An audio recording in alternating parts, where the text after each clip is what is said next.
using our milsting nest, ChatGPT to make like a model or something up, and oh yeah, Melissa was telling us, told ChatGPT to make us a model, something like that. He could not find it. ChatGPT just made up.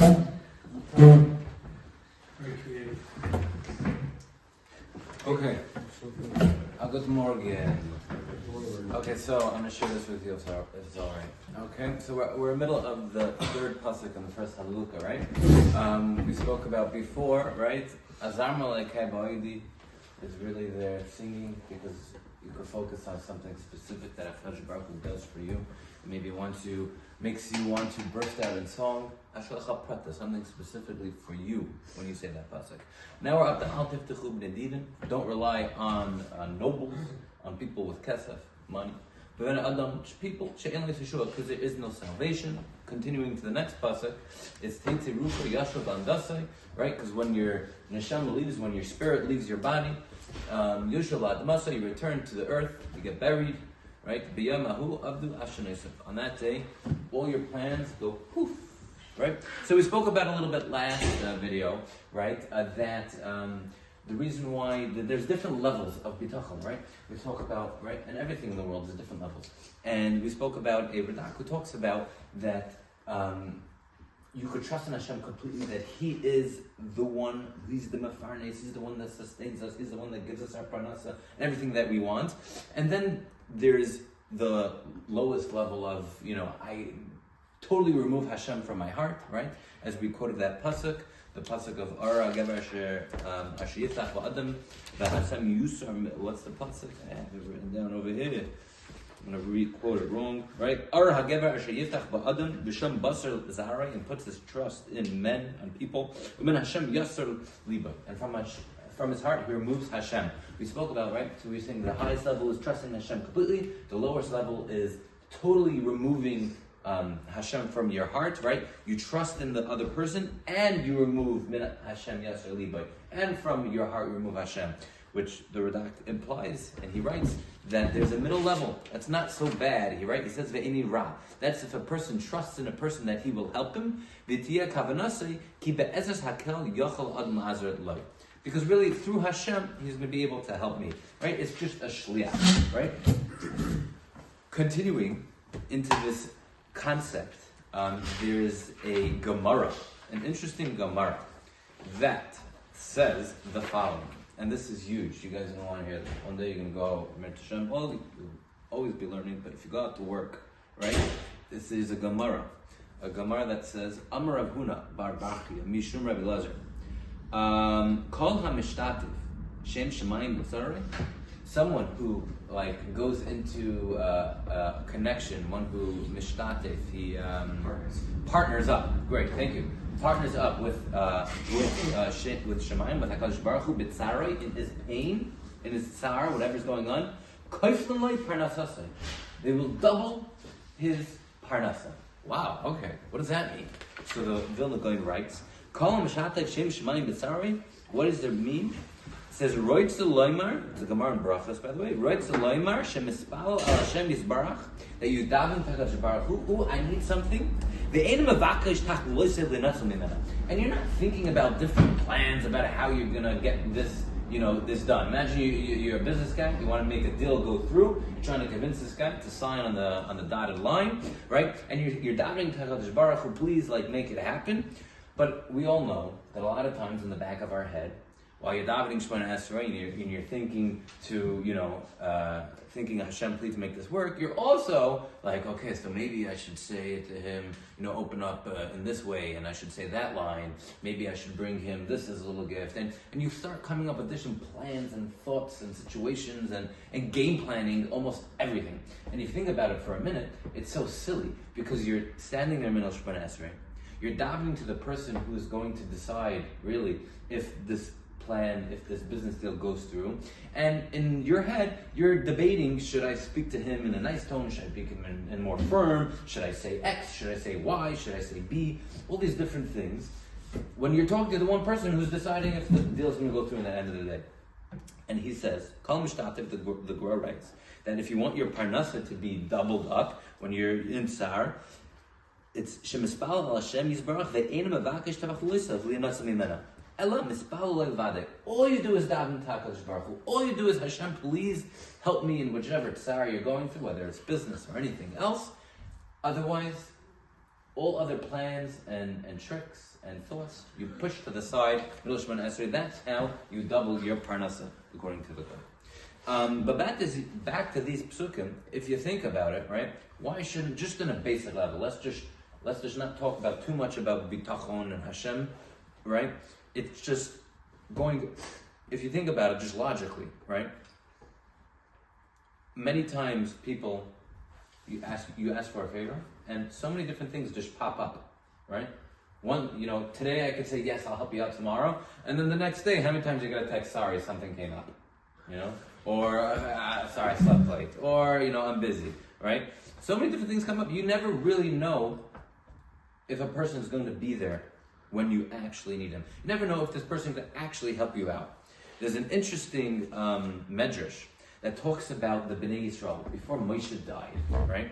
And it goes as follows. Amar Rav Meir, Kivin she'yadu Yisrael she'amar Kadosh Baruch Hu leMoshe hagiyaz mancha lipater min ha'olam.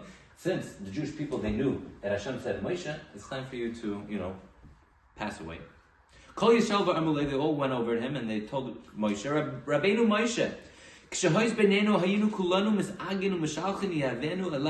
right? Up until now, we always relied on you, and we threw our stresses and our issues and our package, right? Right? Same lashon.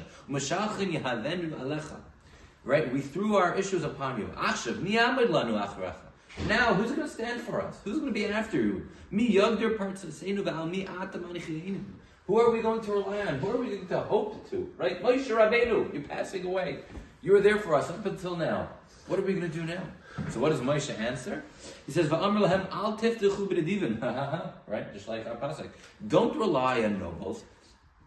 Until when? When should you rely on a person? Until the person that you're trusting, mevakesh menesh Yeshua, that helps saves you from your Yeshua atzmi min hamisa tchila, could prevent himself from passing away. If you're just thinking about it, right? Death is the most extreme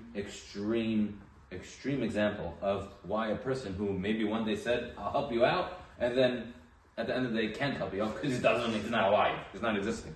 That's the most extreme example, but we all know there's so many different examples that just things come up and you can't help. So how could we actually really trust in someone, right? As the pasuk says, right? Once upon a time, or eventually, you're going to pass away. Right? The Sforno writes on this pasuk something very interesting. He writes, I don't have it written down, but he writes it's just like a president. He doesn't say president, he says a melech, right? When a melech passes away, the next day, a new melech comes in, right? We just had elections, right? January 1st, whatever Eric Adams' plans was for the city, go poof, go by. Zoran Mamdani, right? Comes in, totally new plans, right? Melech Chadash, right? A new king comes in, throws out everything in the past administration. Whatever your plans, thoughts, and ideas for the city, completely thrown away. Same idea. Right? So when you're davening and you're saying this pasuk, you stop for a moment and you think a little bit about these thoughts. How can you really trust in anyone else? There is, we're actually going to go through it a little bit later today in the ABCD. We're in the middle of the Chamishis, right? The fifth necessity that you need in order to trust in someone. And that is that person has been there from the beginning until the end, right? Last week I told you about, I asked ChatGPT, right? What do you have from the moment of birth till the day of death? And ChatGPT says, your body. I'm like, okay, nothing, not your body, besides your body. So ChatGPT answered, your conscious, or your past, or your perspective. And okay, give me something physical. So then they started saying DNA, or maybe a scar, or a beauty. I'm like, nothing on your body, nothing biological. It has to be physical, nothing to do with your body. And they wrote nothing, except maybe a family heirloom. Like, that's if you have one, They came up with nothing, right? Because nothing in this world exists from the day you were born until the day you pass, right? And he writes, the Rabbeinu Mechai in the Chavos Lavis, You need someone that's be there from conception, when you were a baby, when you were an infant, an adolescence, in your teenage years, in your middle age, in your old age, until the end of time. And he's right, when you find someone like that, then you could trust in that person a little bit. Why? And this is key, ba'avur ma shekadam lay, because of what he did for you in the past. And it's very simple. When we daven, what you did for the past, you focus on what? When you want to trust in the HaKadosh Baruch Hu, right? You're reading this pasuk, and you're realizing, I can't trust in people because who knows if something's going to come up? Who knows if they're going to be around? Okay, HaKadosh Baruch Hu. So you're always around. So what do I trust? You trust in His kindness. You have to trust in something specific about Hashem. Okay, what's Hashem? I don't know. How do I trust in Hashem? Who's Hashem? What's Hashem? You know, all these complicated questions. Ask your LOR. But one thing that you can attach yourself a little bit to and attach your bedachim to is Hashem's kindness. And when you realize everything that He's done for you while you were a baby in the womb, right? And a little child and a teenager, and when you, however old you are up until now, all the chesed that HaKadosh Baruch Hu has done for you in the past, if you could focus on Masha Kadam Loi, on the fact that He was there beforehand, then you could find it in your heart. You know, that ability to be like, hey, if He was there once before, He can do it again. And that's really the core of bitachon, right? In your kindness I trust. Therefore, Yogalili, therefore my heart will rejoice in the future. And when we say these words, even if we could try to have a little bit of this mindset, a little bit more of these thoughts, and realizing all these different things from this story about Moshe and the right. If you wanna double your parnasa, as the Gemara writes, right? You daven your Shemona Esrei. You're not thinking in the back of your head, you know, what could I do? The plans. What should I say at the meeting? What should I do? How should I say it? No, you just focus on no plan. Just focus on davening and HaKadosh Baruch Hu and no other plans. That's when the Gemara tells you that your parnasa will be double. Mitzvah Hashem, we should find that place in our heart to be able to trust in HaKadosh Baruch Hu and live a more enjoyable life.